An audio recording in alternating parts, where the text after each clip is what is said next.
Hey, what's up, everybody? I'm out here in the beautiful mountains getting some skiing in, and it's about 30 degrees with a lot of wind, as it's Wyoming, and that's just what we get here, snow and wind. But regardless, it's a beautiful day, and I'm happy to be outside getting some exercise. And this has given me some time to think about a couple weeks ago where I was in the opposite environment of this, Orlando, Florida, where I got to attend the annual Jazz Education Network Conference. This is also known as JEN, and if you've never been to JEN, it's basically 3 jam-packed days full of clinics and master classes and performances and concerts, jazz all day long from about 9 a.m. to 3 o'clock in the morning. And that's no joke, it's music happening all the time. And the cool thing about this conference is that it's for any age. There are middle schools from all over the country who perform at this thing, and you also get to see jazz legends walking around the building, the same place that you're at. And that got me thinking, while I was there, it would be the perfect opportunity to try to talk to some of these pros about where to start with jazz. Because obviously, if you're a professional in any field, you had to start from somewhere and work to that professional status. So I wanted to know from their perspective, someone who does this professionally full-time and makes a living playing jazz music, where do you start to learn? So if that's you, if you are interested in jazz and you don't know where to begin, my hope is that the following tips and advice from the pros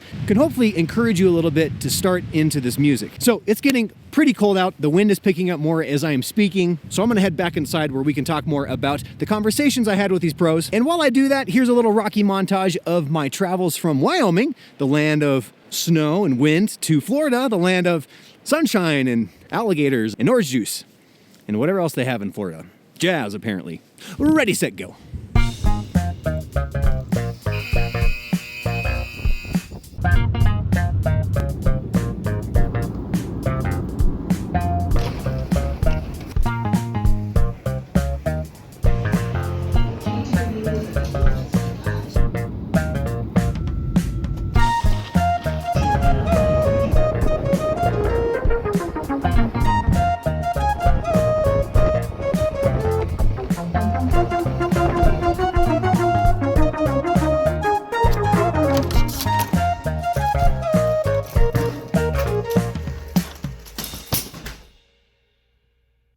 All right, we're inside, we're warm, we're good. I've got my tea ready to go.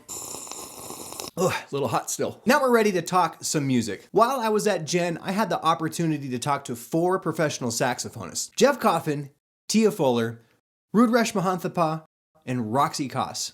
If you're not familiar with any of those names, I definitely recommend you checking them out, because not only are all 4 of them incredible saxophonists in the jazz world, they also branch out into a lot of other genres as well. Just off the top of my head, with some popular music that you might recognize, Jeff Coffin plays with Dave Matthews Band, and Tia Fuller has gone on tour with Beyonce. I am incredibly grateful for the generosity of both their time and knowledge that they shared with me as I got to sit down with them and ask them some questions about jazz music, and very specifically, where to begin. So if you enjoy jazz, or maybe you have an idea of what this music is, but you don't know where to get started, that's the first thing that I asked them. Where should someone begin if they don't know where to start with jazz? The most important thing is to listen to the music, is to do a deep dive into, people like Charlie Parker and Sonny Stitt and Louis Armstrong and Miles Davis and Sonny Rollins and Dexter Gordon, and the list goes on and on and on of all the greats,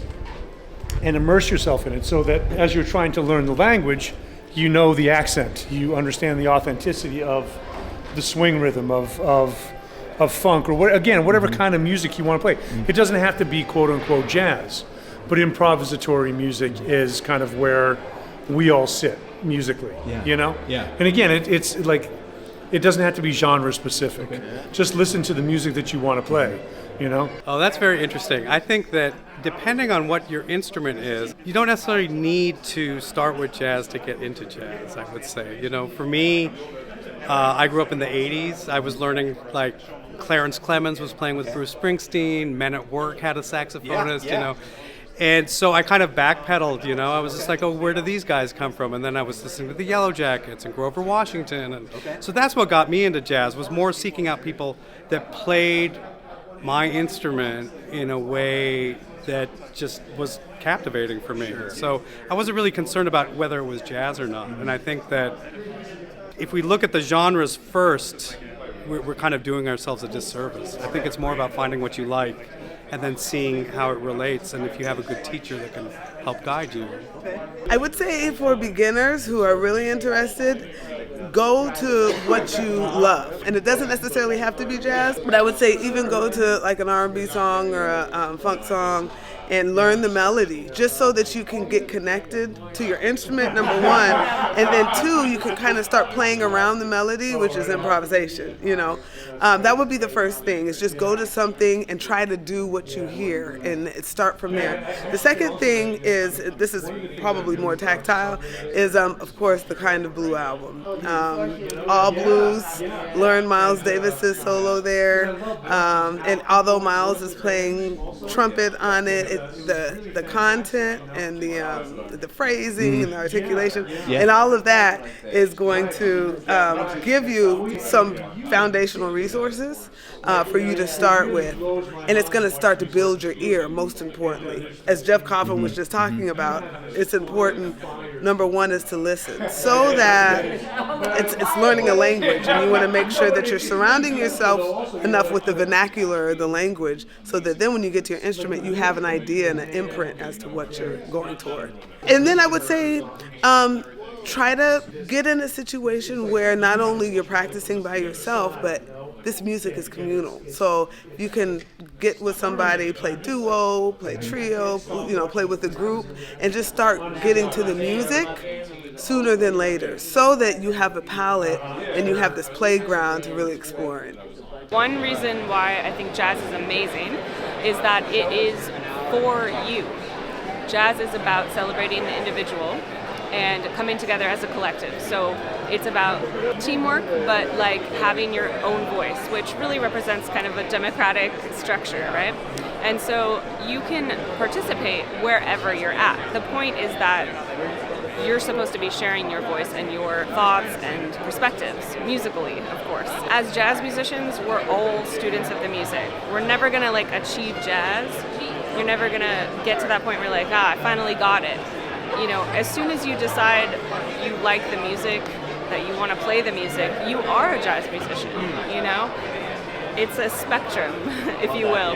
That's why I think people say like it's a lineage, and mentorship is so important, because you're somewhere along that lineage and you might have mentors yourselves, you might be a mentor, but as soon as you pick up an instrument, whether it be your voice or your saxophone or drums, you are a jazz musician.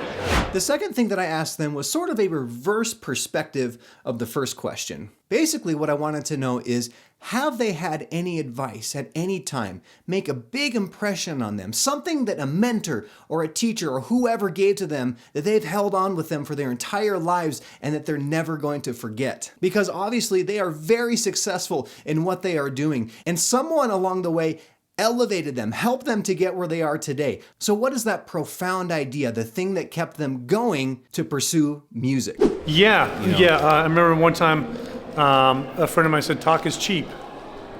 And basically, like, we were talking about something, musically, or, getting it together, or whatever it was. He was like, yeah, man, he says, talk is cheap.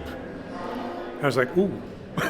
You're right. Yeah. And so it's kind of about the doing. Mm-hmm. It's not about the talking about, oh man, I'm gonna work on my long tones this week, or just show me. I don't want to hear about it. Just do it. Just do it. Yeah. and that was great advice, man. I still, to this day, I carry that with me. One of the things that was said to me was, keep the horn in your mouth no matter what, as a saxophonist, of course. And what that means to me is, do it every day. It's a commitment that you make every day to be a saxophonist or whatever you are, a jazz musician, at any level, not just professional. It's got to be something you love. So just keep doing it, and eventually you'll be like, wow, there was progress, right? Yeah. It doesn't matter how you do it. It just matters that you do it. I mean, I don't think it was necessarily advice, but it was just watching my first teacher in practice, my first saxophone teacher, who was from fourth grade. He was just really emphasized being yourself and finding your own personality, and that it was important to learn as much as possible, but it was not such a great thing to copy, but to find your own voice, and whatever that meant, and try to embrace this music as a larger art form instead of dividing it up into these genres. I would see him play with a big band one night and an Afro-pop band the next night, and like a weird duo with a drummer the next. He was always doing stuff, but it was all music, and it was all valid, and it was all important. So finding your own voice and maybe not being judgmental of genre, and just trying to find the beauty and joy in whatever you're listening to. Okay. But I remember Bradley Lee, who's a great alto player, when I first moved to New York, he said something that stuck with me, and he was like, Tia, never let anyone or anything change who you are. And, being out in New York, is an element of like hardness, because I'm from Colorado, so I got there and I was like, but going through, just all of the trials and the tribulations of even just living in New York and then being one of the only black women, in an environment. But he was like, never let anyone change your core spirit of who you are and what your purpose is. And I love that. Yeah. And so that really helped musically too, because even though I knew and I still know I have a lot to work on, it allowed for me to tell myself, well, there's something here. Like, I do have a voice.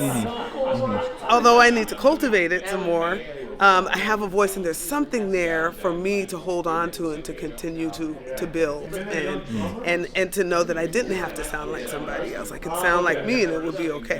The last question that I asked them had to do with something that, from my experience working with students, is probably the number one roadblock, maybe number two, depending on what the student is like, but mostly number one. The number one hurdle that's stopping people from getting involved with jazz, and that is this big, scary idea of improvisation. Making up a solo or playing anything on the spot. That can be really terrifying to some people if you've never given it a shot. So my question to the pros was, can anyone improvise? And should they be scared to try it? So if this is you, if like playing a solo or improvising is scary to you, listen to what they have to say, because it might change your mind. I don't think anybody should be scared of it, because the great thing about improvising is that it's almost impossible to do anything wrong, So if you're able to guide students with that mindset, they will come up with the most amazing things, I think it's really about it being an open palette. A lot of jazz education starts with a lot of restrictions and tries to go outwards. If we can start more open and go inwards, I think we're all going to be better off. Yes, anyone and everyone can learn to improvise. We do it all the time in life. Like if we're thinking about, okay, how do I make this cake? Well, yeah, I'm going to read the ingredients on the box, but, I might add some blueberries or, some strawberry. Like, to me, that's improvising. That's kind of taking what you already know and then building upon it and trusting that something else is going to come from it and to be there. So, regarding improvisation, like jazz improvisation, it's giving yourself enough self-agency, or having enough self-agency to take what you know, even if it's just one note, and seeking the abundance of that idea. And I'm telling you, this term, limitation begets limitless opportunity. Within that limitation, how can we seek the abundance of the idea? And for me, that's what improvisation is. For beginners, if we're talking about improvising, it's like take what you know, a whole note. How can you displace a whole note within the chorus of 12-bar blues? Right. You could play on the downbeat of 1, you could play on the and of 3, you could play on and see how that creates a different energy, But that's improvisation. Seeking the abundance of the idea, even if the idea is this. Like, how can you be like this, And I will tell you that everyone already does improvise.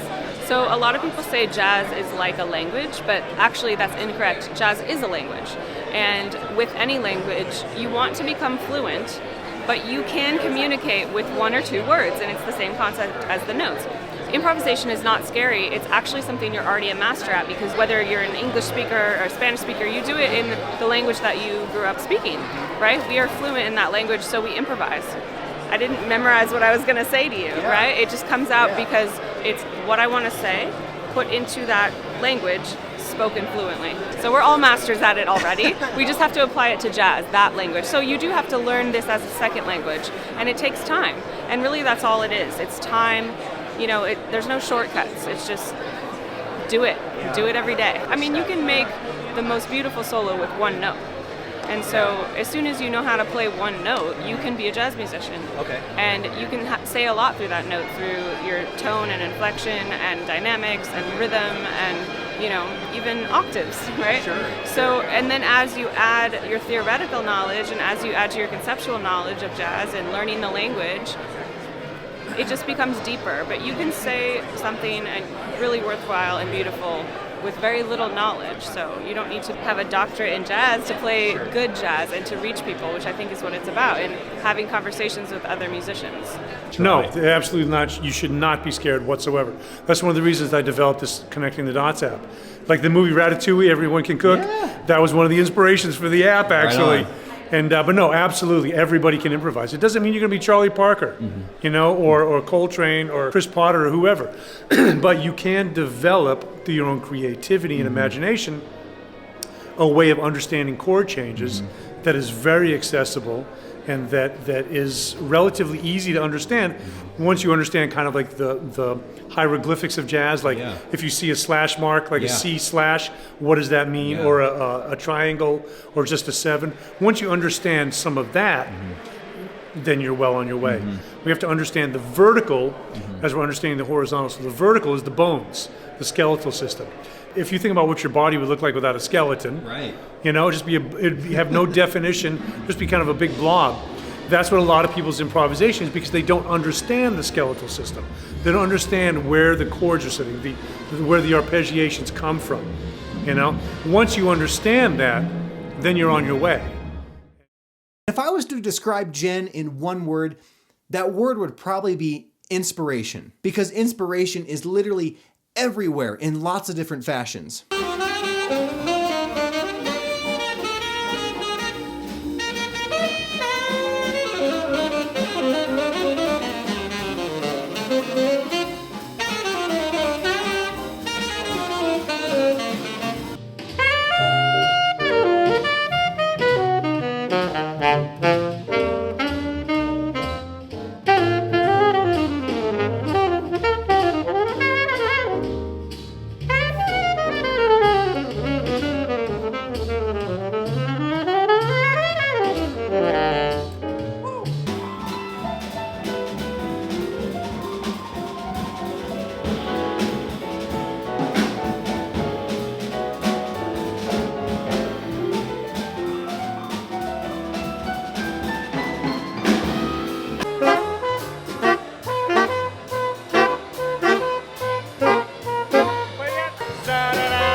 So if you're not familiar with the name Victor Wooten, when it comes to bass playing and just overall musicianship, this is the guy that just knows everything. Seriously, it seems like he knows everything. And there are so many things that I'm taking away from this Gen conference, but a massive highlight was listening to Vic talk to a jam-packed room full of people, just about what music is and how we can be better teachers and better stewards of this art. I learned from my brothers, we learn feel first, note second. Okay? Feel first. That's how a mother knows what the baby's saying. Not because the word is right, but the feel is right. Right? If somebody walked in right here through this door and said, hey, everybody, fire. You'd be silent, just like what? The word is right if there's a fire, but the feel is wrong. Right? Music is more feel. Man, with 12 notes, how come we have different styles? The notes change? No. Everything else does. And in my opinion, we're not teaching everything else enough. We're teaching what note to play. But the right note with the wrong feel doesn't work. As you see, the wrong note with the right feel sounds great. Okay? So my idea is feel first. You know one chord? That's all we need. Got to make it feel right. If that same person walked into the room and said, You be out of your seat saying, what'd he say? You be running out the door. Right? Because the field is emergency. Get out. So the right word with the wrong feel doesn't mean much. It's confusing. And jazz has a lot of chords. I got to learn 4 notes in every chord before I can play Autumn Leaves. Guess what? Autumn Leaves is a series of 2-5-1. Chromatic scale. But literally, if the drummer can't do it all, break it down to what they can do. If they can go, let them do that. But the thing is that you let the baby join the conversation. You don't make the baby wait. And the baby will grow faster because they get the jam with the pros. You don't tell your baby, you're not good enough yet, go talk to the other babies. It's funny, right? But we accept it when it comes to music. And wonder why most of our students quit. People who start music, I don't remember what the number is. Somebody told me it was either 89% or 98% of people who start studying music quit within 2 years. And I say, why? Is music that hard? 12 notes, you're only allowed to use 7. 7 letters in the alphabet, that's it. Reading, 12 notes, 5 lines, 4 spaces. If you're a bass player, there's only a few rhythms you'll ever have to read. Tell me what's hard about it. We make it hard. Okay? Now, it can get as hard as you want, and it should. It's like counting to infinity, right? It gets harder as you go up. But no matter how high you go, you're no closer to the end.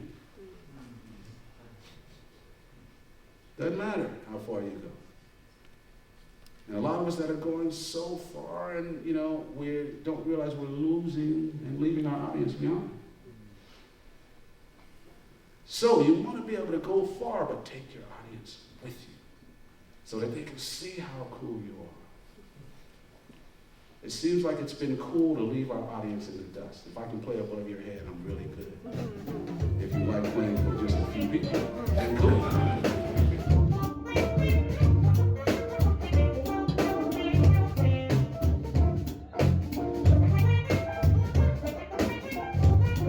I am definitely by no means an expert when it comes to jazz, and I will never claim that. But if you have a question or something that you're just curious about, go ahead and drop those in the comments below, and I will do my best to answer every single one. I appreciate you spending some time with me and watching this video, and I hope that you can take away something from it and that it leaves you inspired to go practice yourself. So have fun making music, everybody. Thanks for stopping by.